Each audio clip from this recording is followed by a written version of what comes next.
Assalamualaikum warahmatullahi wabarakatuh. Waalaikumsalam. Para pemirsa dan netizen sekalian, pada segmentasi ini kita kedatangan tamu yang sangat spesial, yaitu Dr. Handra SHMH. Beliau adalah jamaah masjid kita, Masjid At-Taqwa, yang memang sangat aktif sekali. Dan aktivitas saat ini di mana, Pak Handra? Ya, masih sebagian besar jadi pengacara atau advokat. Lawyer ya? Ya, tapi ada sampingannya. Jadi mesti ada sampingan. Wah, luar biasa ini. Udah lawyer, udah sampingan, ya, dan memang seperti ini nih modelnya. Jadi sangat religius sekali. Ya, sampingannya jadi guru, Pak. Oh Jadi gitu. guru. Luar biasa sekali. Kira-kira dalam sekian-sekian kasus nih, apa nih yang lagi in saat ini, Pak? Kalau yang di masyarakat saat ini emang lagi in masalah etika. Nih, masalah etika itu. Karena sebetulnya manusia itu hidup kan diikat atau dilingkupi oleh beberapa norma, Pak. Jadi norma. Jadi betul. setiap kita manusia ini, setiap insan lah, itu kita akan terikat dengan norma-norma itu. Ada norma agama, jadi dalam lingkup komunitas agama dan hubungan kita dengan Tuhan ada norma agama. Apapun itu agamanya ya, Pak ya? Ya, mungkin agama apa serap ya, ada normanya. Oke. Habis itu ada norma budaya. Norma budaya. Oke. Bapak kalau dalam lingkup budaya, misalnya Bapak orang Jawa kan? Iya, Nah, seandainya Bapak tidak ikut norma budaya kampung atau budaya etnis Bapak, itu Bapak bisa dikenakan sanksi gitu. Oh, sanksi hukum atau sanksi? Bukan, karena etika itu lebih menyangkut kepada perilaku kita di dalam komunitas kita. Jadi lebih banyak itu sanksinya bukan seperti hukum positif yang hukum penjara, bukan begitu. Jadi misalnya kalau di kampung saya gitu ya, dulu, sekarang juga nggak begitu banget. Kalau orang melakukan satu pelanggaran terhadap norma komunitas, namanya di penduduknya itu yang kita katakan tadi norma budaya, dia akan dibuang keluar dari komunitas adat itu gitu. Dibuang, dianggap dia tidak sebagai bagian dari kumpulan adat itu lagi gitu. Jadi nggak balik lagi tuh. Jadi nggak ada syarat nanti boleh kembali lagi. Dibuang itu dalam pengertian bisa fisik dan non fisik, Pak Encep. Misalnya secara fisik dia mungkin masih berada dalam komunitas tapi tidak dianggap. Jadi dia tidak diikutkan dalam segala macam pergaulan berhubungan dengan kebudayaan itu, dia tidak didengarkan pendapatnya, jadi itu dikucilkan gitu. Jadi itu yang saya katakan tadi, bukan norma budaya itu bukan berarti dia dihukum dengan penjara gitu. Karena itu adalah sanksi budaya. Dan yang ketiga apa, Pak? Salah satu yang lain adalah organisasi. Nah, kita kan hidup kadang-kadang ikut organisasi ini, misalnya organisasi perkumpulan masjid DKM, kita ikut organisasi komisi pemilihan umum, itu kan suatu organisasi itu. Nah, itu ada norma-normanya yang mengatur tentang perilaku yang harus kita lakukan secara benar agar organisasi itu menunjukkan karakter sekaligus menunjukkan bahwa organisasi itu berjalan sebagaimana mestinya gitu. Oke. Nah, salah satunya itu ya. Itu. Oke, netizen sekalian, tadi memang sudah dibahas sekilas mengenai etika, bahwa ada 3 hal nih. Etika hukum, kemudian etika budaya, dan etika dalam organisasi. Jadi bagaimanapun juga kita sebagai manusia, kalau waktu kita sekolah ada istilah John Politikon gitu kan.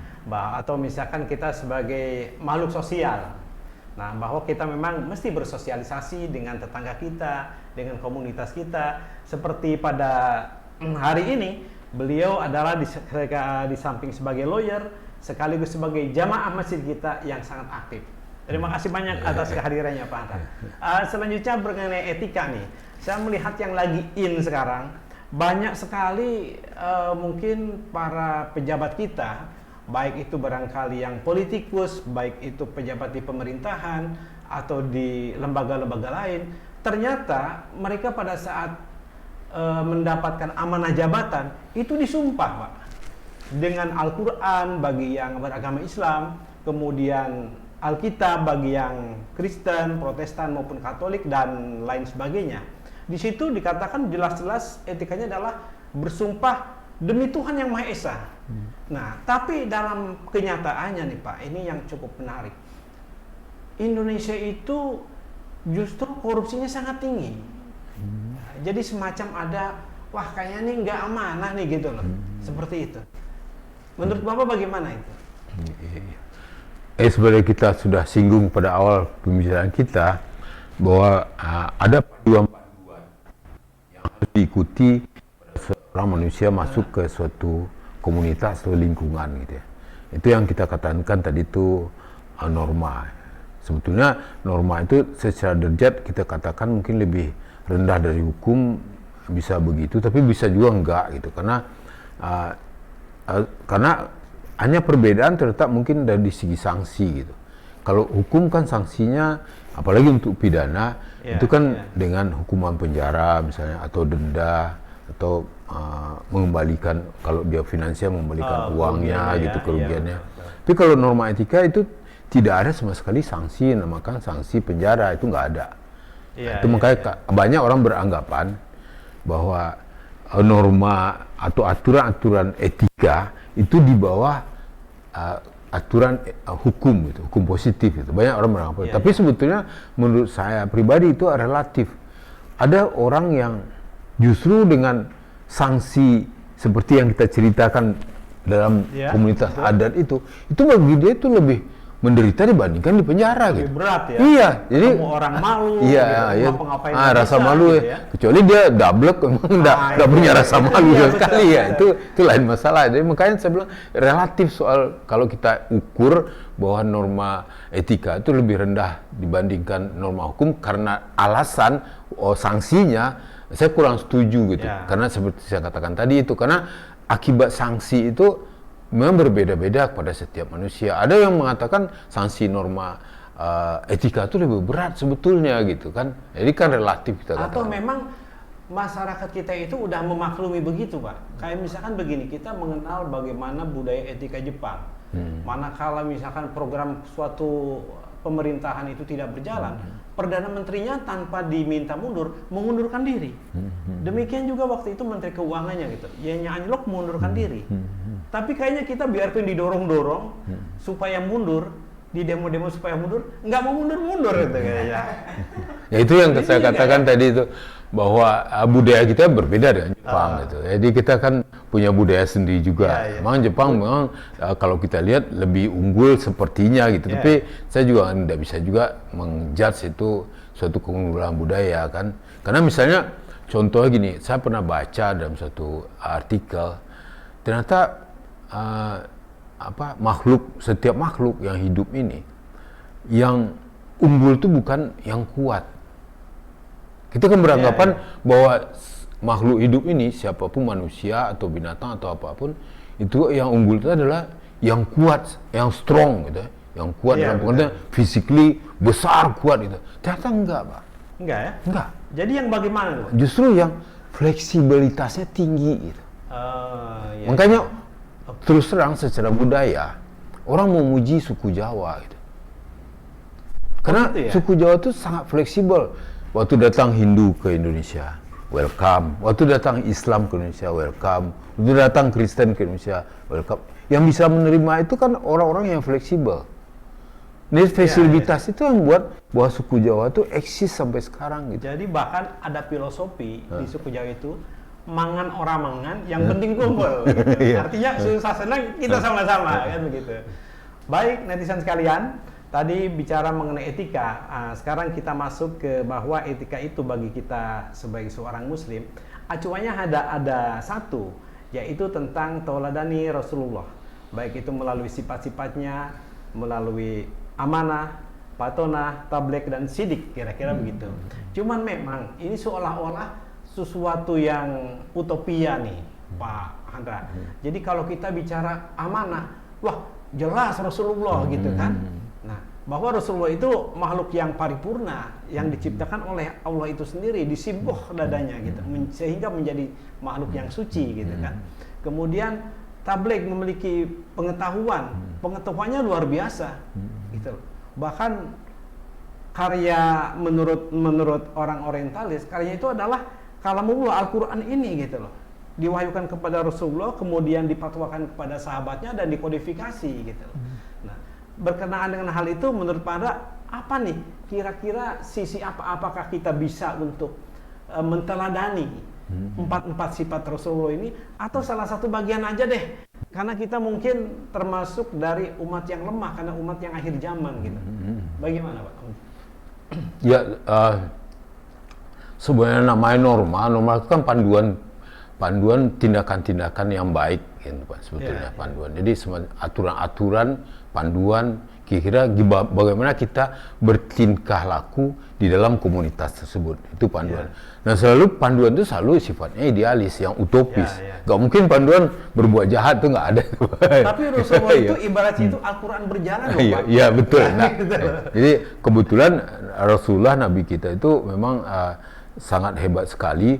Dia bisa dijadikan contoh hal yang idealis ada di diri. Contoh yang sempurna. Iya, ada hal-hal utopis dan idealis itu ada di diri beliau. Jadi dia bisa memanifestasikan apa yang tersurat dan tersirat dalam kitab suci kita gitu. Dia bisa manifestasikan dalam kehidupan sehari. Itu kan luar biasa, nggak semua orang bisa. Nah, dan saya katakan tadi itu, kalau norma sebatas aturan-aturan. Nah, aplikasinya kita inilah. Nah, kelemahan kita berbeda dengan Rasulullah tentunya. Kita nggak bisa mengaplikasikan senilai, sederajat dengan Rasulullah tentunya. Nah, itulah makanya acuan, jadi semacam standarisasi yang harus dikejar oleh orang yang hidup dalam komunitas itu harus ideal gitu. Nah, misalnya contohnya tadi Pak Encep bercerita tentang amanah. Amanah itu salah satu bentuknya integritas misalnya. Jadi jangan menipu dengan mencuri gitu kan, jangan berbohong. Jadi kan itu kira itu kan. Ya itu kan.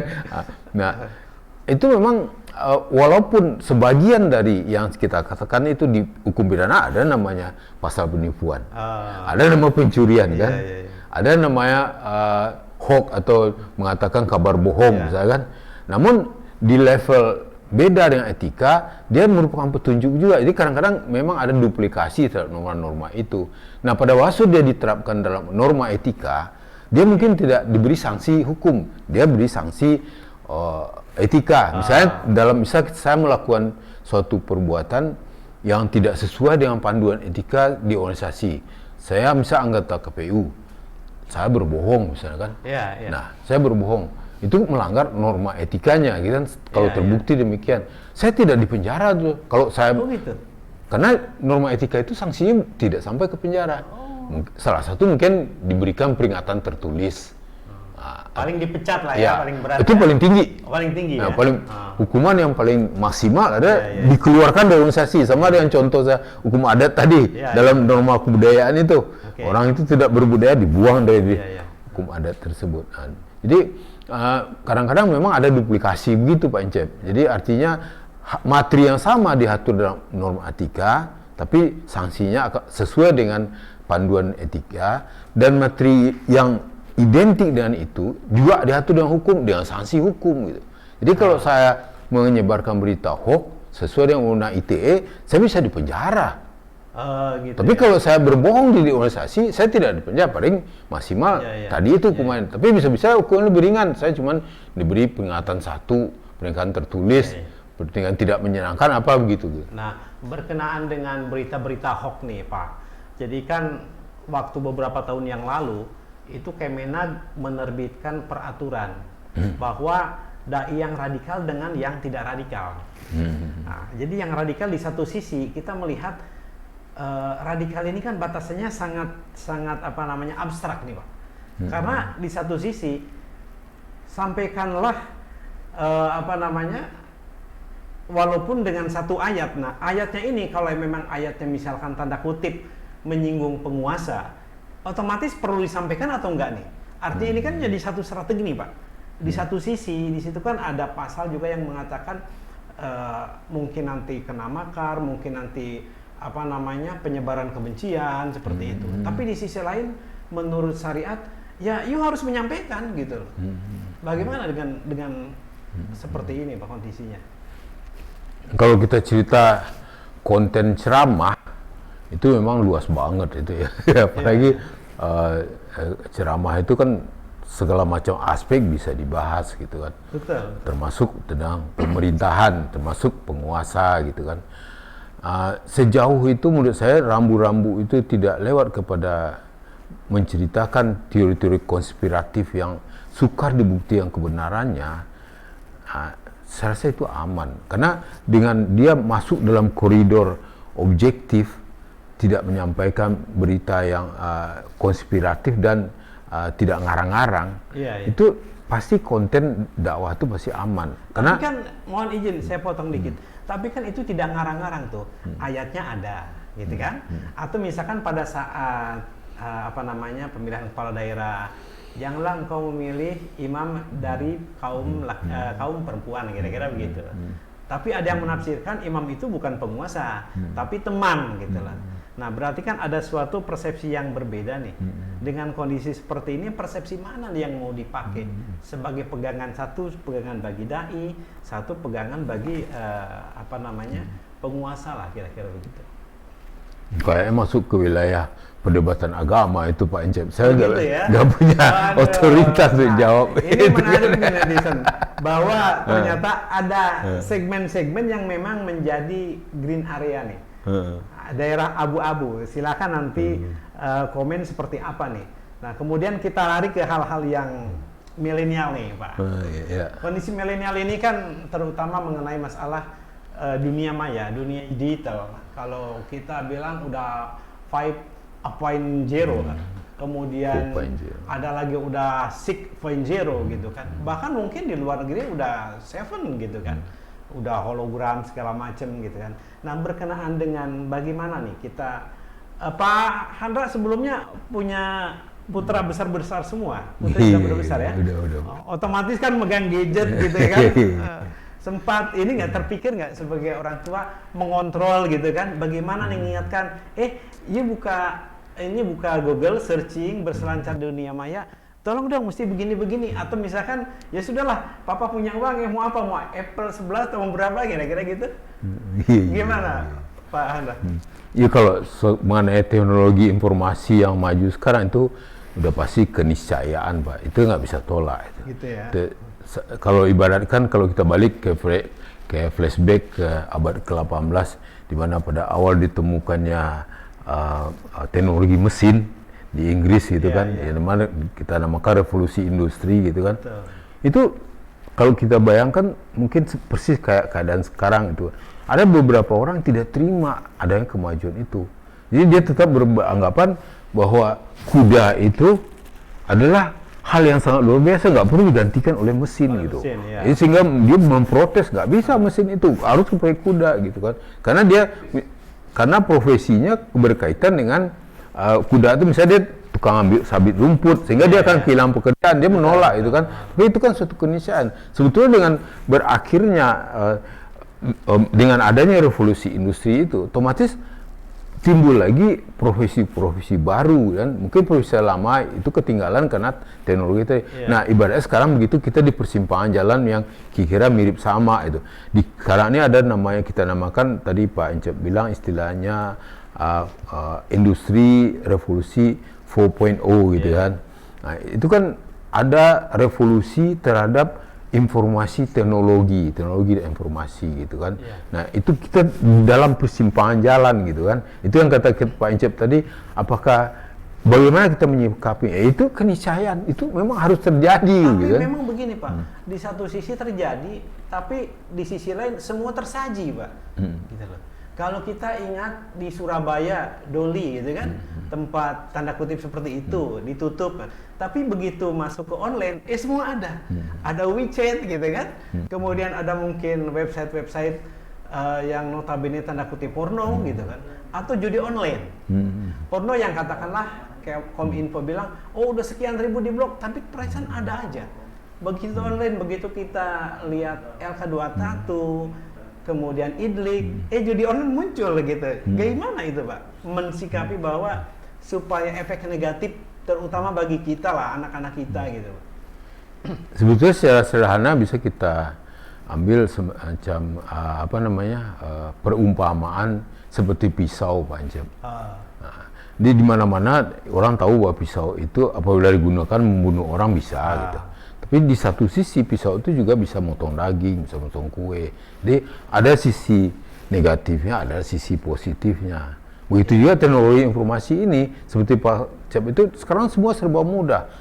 Bapak nggak perlu datang ke bank secara fisik mau transfer uang. Padahal itu dulu zaman saya dulu kan sekarang nggak perlu sambil tidur minum kopi atau tiduran dengan banking online transfer selesai. Pakai channel kolor pun nggak. Dulu kan mesti pakaian rapi Bapak ke bank itu kan betul. Butuh waktu, butuh jalan. Itulah keunggulannya. Tapi negatifnya seperti Pak Encep itu. Kalau kita mau lihat pornografi, sekarang gampang banget. Dulu Bapak kalau maaf ya mungkin waktu muda-muda dulu sering masih muda Pak. Ya, beli buku stensil itu Pak. Nah, itu kan sembunyi susah itu. Sekarang di gadget Bapak, di telepon Bapak tersedia Bapak. Anytime mencari hal yang porno bisa gitu. Tidak ada masalah, gampang. Jadi artinya bahwa di sini emang harus ada panduan moral kalau secara umum ya, bagaimana kita menyikapi kemajuan teknologi ini gitu. Jadi kita secara manusia dan adik-anak kita dan kita pribadi harus siap menerima panduan bagaimana kita mensikapi kemajuan teknologi ini. Karena ini persis seperti pisau, ada yang negatif ada positifnya. Kita nggak mau yang negatifnya kan, tapi kita harus mau yang positif. Tapi kita tidak bisa juga tolak sisi negatifnya kan. Makanya itu harus ada panduan bagi orang-orang yang belum mature, belum paham gitu. Tapi begini Pak, kadang justru panduan itu, contoh yang lagi in sekarang gitu, judi online, sekian ratus di Senayan gitu lah. Yang notabene mereka itu secara keuangan mapan, secara pendidikan tinggi kan kira-kira begitu, tapi masih judi online, kan lucu gitu lah. Jadi seolah-olah kalau tadi disampaikan bahwa bagaikan pisau gitu kan, bisa buat ngebunuh orang, berarti hal-hal yang negatif bisa, kemudian bagi potong daging juga bisa. Cuman permasalahannya nih pribadi-pribadinya ini nih Pak, bagaimana nih? Artinya memang kami sekarang dalam kajian-kajian ya di masjid kita nih ada kajian tentang akidah. Setiap ba'da subuh baca hadis tentang Riyadhus Shalihin, kemudian baca tajwid, macam-macam lah, termasuk anak-anak. Tapi saya kira tidak menutup kemungkinan apakah efektif seperti itu atau memang mesti ada landasan bumper lah, misalkan ternyata memang harus ada kajian untuk anak muda nih gitu loh, seperti itu. Kayak misalkan begini Pak, anak-anak muda kita kalau zaman saya dulu waktu di organisasi Islam itu melihat awat aja nggak boleh gitu. Akhirnya kita lewat seperti ini juga gitu kan. Tapi sekarang dengan langsung video seperti itu gitu. Video call. Ini kan ada yang bilang ini ta'aruf gitu, ta'aruf digital gitu. Nah permasalahannya kan gimana nih supaya ada peranan dari mubalik-mubalik kita, pendai-dai kita gitu, untuk mencegah masalah penurunan moral ini, Pak. Setuju Pak Encep. Saya setuju banget itu. Jadi kita anggaplah ini adalah outside, di luar ya. Jadi sesuatu yang datang ke kita gitu. Dia datang ke kita, teknologi informasi namanya kan. Nah, dia datang kita, artinya kita harus siap menerima kehadirannya kan. Betul. Nah, kalau itu. Itu kan harus siap. Nah, persiapan untuk menerima kehadiran itu ada panduan kan, Pak. Nah, panduan yang terbaik di dunia setahu saya ya adalah kitab suci kan, bagi orang Islam Al-Qur'an tentunya gitu.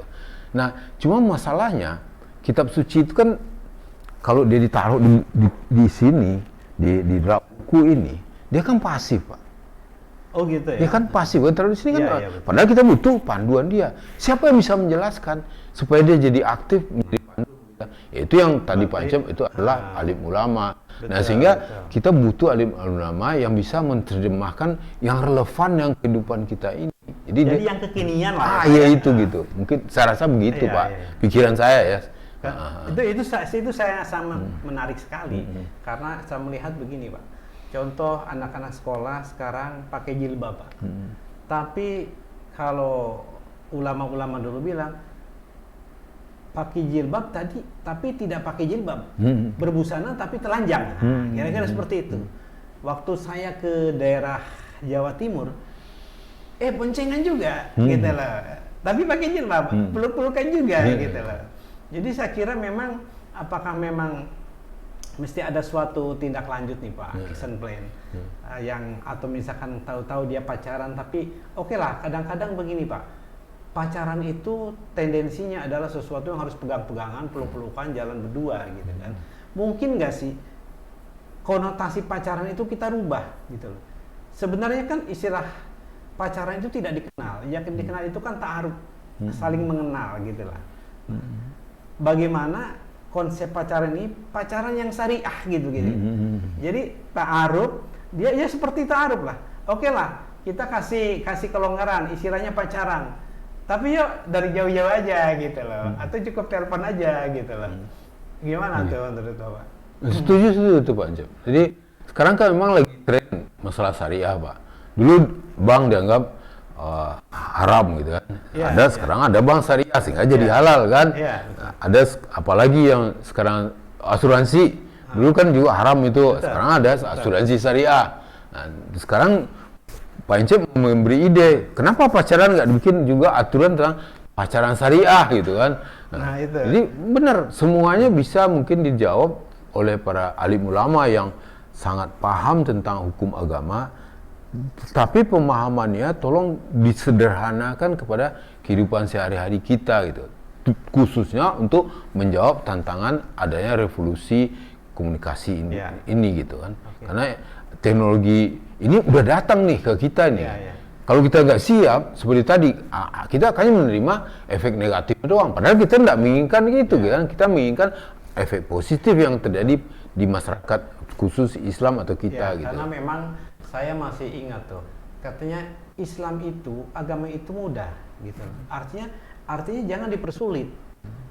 Nah kalau kembali merunut kepada tauladan Rasulullah dengan 4 item itu, mungkin bisa ngambil satu aja. Gitu. Nah, ada satu sahabat waktu saya masih ingat datang kepada Rasulullah, dia peminum Pak, dia main perempuan juga. Ya Rasulullah, saya mau masuk agamamu, apa syaratnya? Hanya satu katanya. Kau jangan berbohong. Wah gampang gitu. Oke, setuju gitu. Begitu.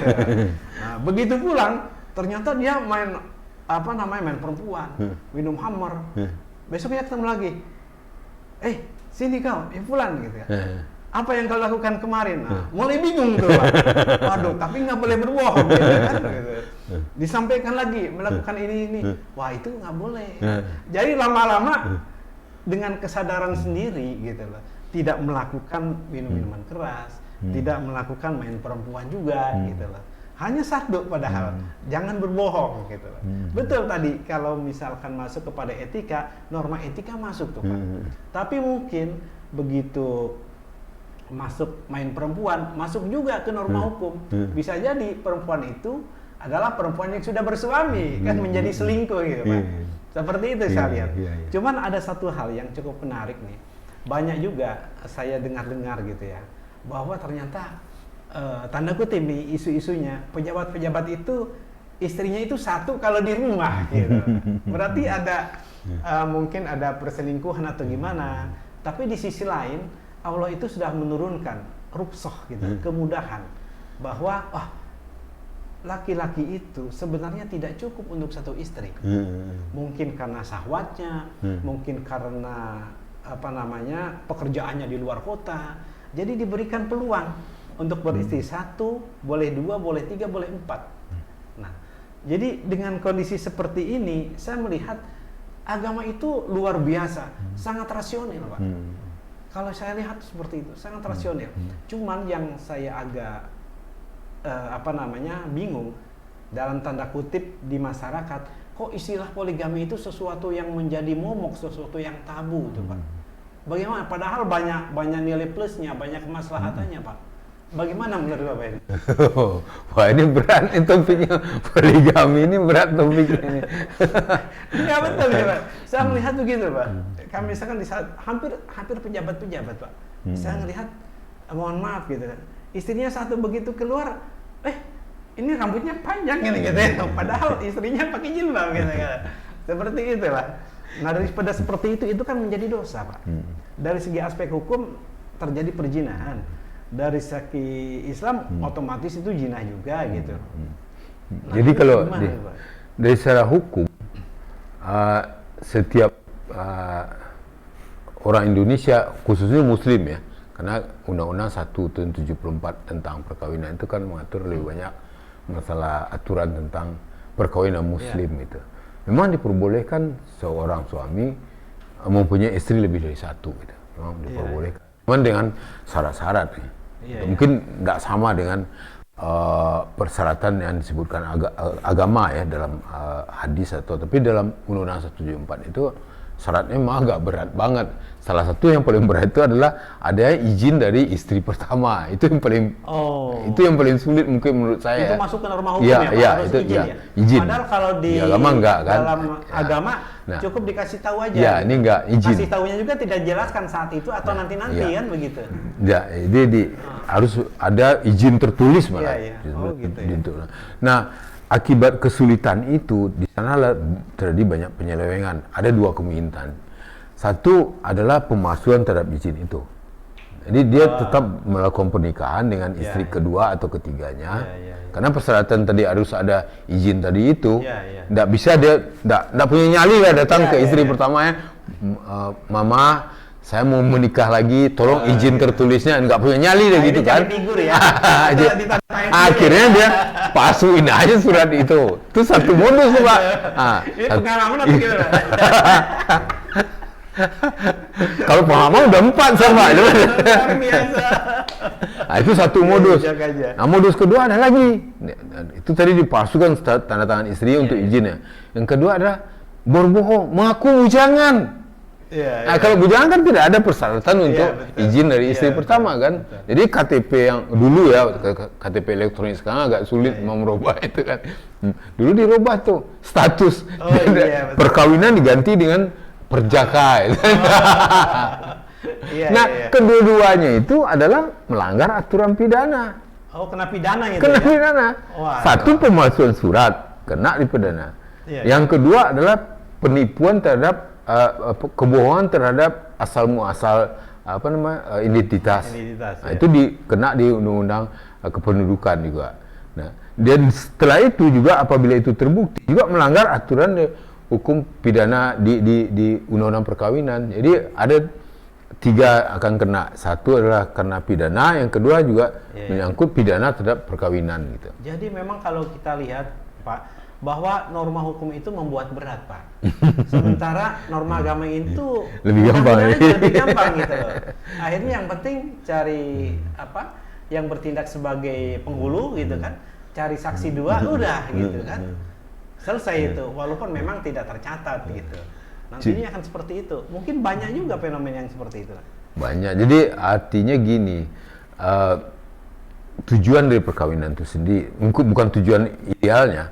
Ada yang orang melakukan perkawinan sekedar tidak tercatat di secara hukum Indonesia, sehingga otomatis itu tidak dianggap suatu peristiwa hukum. Maksudnya peristiwa hukum itu gini, dia tidak menginginkan adanya akibat hukum. Apa akibat hukum? Dari akibat hukum dari suatu perkawinan, salah satu adalah anak. Ada anak. Ada anak. Nah, kalau ada anak, otomatis akan berakibat nanti ada waris mewaris kan. Ada akte juga. Itu satu. Gitu. Itu yang kedua adalah masalah harta dalam perkawinan atau kita kenal dengan harta gono gini atau harta bersama. Nah, seandainya awal dari peristiwa hukumnya itu tidak benar, artinya tadi tidak tercatat dalam hukum perdata perkawinan di Indonesia, maka semua akibat-akibat hukum, semua konsekuensi, semua hak-hak yang seharusnya bisa diperoleh oleh anak yang lahir dari perkawinan itu atau harta bersama itu jadi buyar jadinya. Jadi kehilangan hak itu yang saya khawatirkan. Jadi kami sebagai lawyer biasa berjuang di daerah sana itu. Secara darah, secara DNA ini adalah bapak kandungnya, tapi karena dia tidak, bapak dan ibunya tidak melakukan perkawinan secara sah menurut hukum Islam, menurut hukum Indonesia, maka dia tidak mempunyai hak mewaris dia tidak diakui sebagai anak. Padahal dalam hukum Islam tidak seperti itu kan. Berarti kasihan juga Pak, kalau memang seperti itu. Banyak juga memang perempuan-perempuan yang mungkin dari pedesaan atau yang tidak paham hukum gitu kan, malah akhirnya terjebak dengan seperti itu gitu loh. Nah sekarang kira-kira menurut Bapak nih, berarti kan peran daripada ustadz, mubalik ataupun dai ini kan sangat penting Pak, untuk memberikan pencerahan supaya agar jamaahnya janganlah terkena hal seperti itu. Misalkan di daerah mana juga ada gitu ya, yang penting dapat mahar besar, dia mau gitu, tapi nggak masuk tercatat di KUA ya, kira-kira begitu. Nah, ini menjadi sangat penting sekali Pak ya, kalau demikian ya. Tapi ada satu yang sekarang ada perkembangan bagus ya. Itu kan diatur tahun 74 waktu undang-undang perkawinan tuh. Terakhir saya lupa kalau nggak salah saya Macica Mukhtar gitu. Kalau nggak salah saya itu dia kan istri Murdiono. Siri dari Murdiono ya. Waktu zaman Orde Baru ya. Nah, dia kan perkawinannya secara siri. Siri itu yang saya katakan tadi itu tidak tercatat sebagai hukum Indonesia. Tapi secara agama dia sah sebagai istri itu. Dan dia punya anak kan. Dari Murdiono gitu. Nah, dia ingin memperjuangkan bahwa anak ini sesuai menuntut hak-hak sebagai anak kepada bapaknya. Satu adalah hak sebagai sah sebagai ayah tentunya. Binnya lah gitu. Yang kedua adalah hak mewaris tentunya gitu kan. Nah, makanya dia mengajukan permohonan ke Mahkamah Konstitusi untuk mereview aturan tentang itu. Akhirnya kalau nggak salah saya putusan dari MK itu justru dia bisa mengupdate dan menyesuaikan yang kondisi zaman.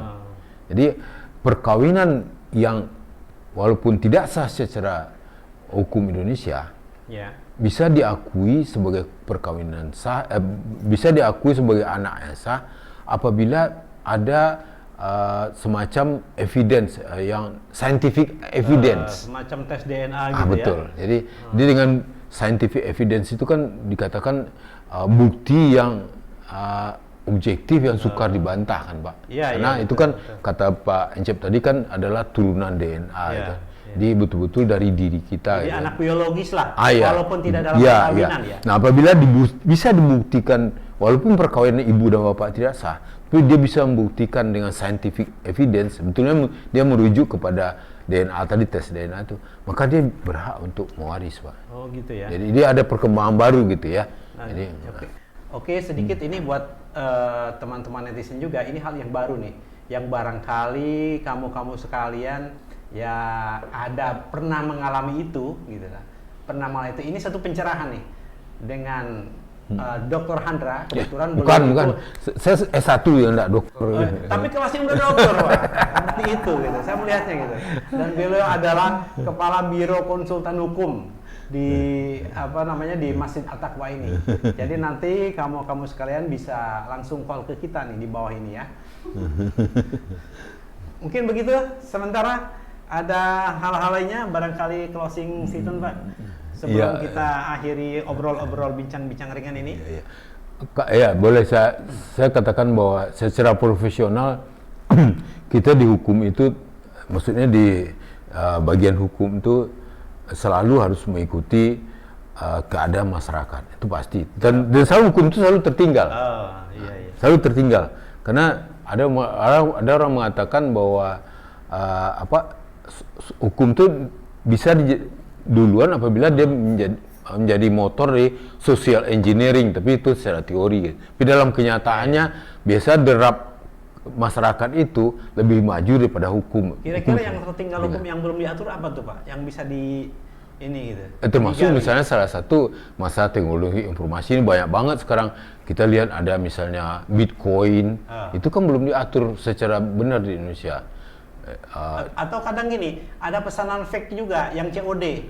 Itu kan banyak juga seperti itu, kasihan tuh. Tapi tidak dirambah oleh hukum juga, Pak. Nah, sedangkan sebaliknya, semua kita mengakui bahwa Al-Quran itu adalah visioner sepanjang zaman loh, sampai nanti kiamat. Al-Quran itu merupakan panduan. Jadi Al-Quran lebih duluan nih, sedangkan hukumnya selalu ketinggalan. Nah, sekarang kita butuh orang, tentunya ulama yang memang betul-betul paham tentang agama ini, yang bisa menerjemahkan kepada kita secara sederhana sehingga merupakan panduan bagi kita. Jadi di depan kita jadinya. Kalau hukum ini selalu di belakang nih kebanyakan gitu. Al-Quran itu selalu di depan, Pak. Karena kita semua percaya dan memang bukan indoktrinasi, dan kita percaya bahwa Al-Quran itu visioner sampai ke akhirat nantinya kan. Nah, cuman masalahnya materi Al-Quran yang sampai akhirat itu nyampe nggak ke kita? Siapa yang bisa nyampein? Nggak semua orang. Saya baca Al-Quran, tapi nggak akan bisa saya nangkap sampai segitu. Ya. Mungkin Pak Encep juga bisa kali ya, tapi yang pasti ulama yang memang paham betul dan dia menerjemah kita secara sederhana untuk dan tidak subjektif ya. Tentunya. Oke, terima kasih netizen sekalian. Tadi kita sudah bincang-bincang hangat dengan Jamaah Taqwa Dr. Handra SMH. Beliau pakar hukum, kemudian beliau juga aktif penggiat media sosial. Di kolom-kolom Kompasiana itu semua yang lagi ngehit, beliau langsung kasih catatan-catatan yang luar biasa. Terima kasih, dan kami akan sekali lagi bahwa kita sebagai umat dari Rasulullah SAW, marilah kita menteladani apa yang menjadi teladan beliau itu, yang 4 itu. Dan satu hal, bahwa agama ini jangan dijadikan satu beban, tapi kita jalani aja dengan ikhlas gitu loh. Kalau dengan ikhlas, insya Allah, walaupun misalnya kita salah, Allah memberikan satu dalam Asmaul Husna itu ya afu ya gopur, ya kita baca itulah gitu. Tapi satu hal, jangan ada kesengajaan atau disengaja. Terima kasih. Assalamualaikum warahmatullahi wabarakatuh.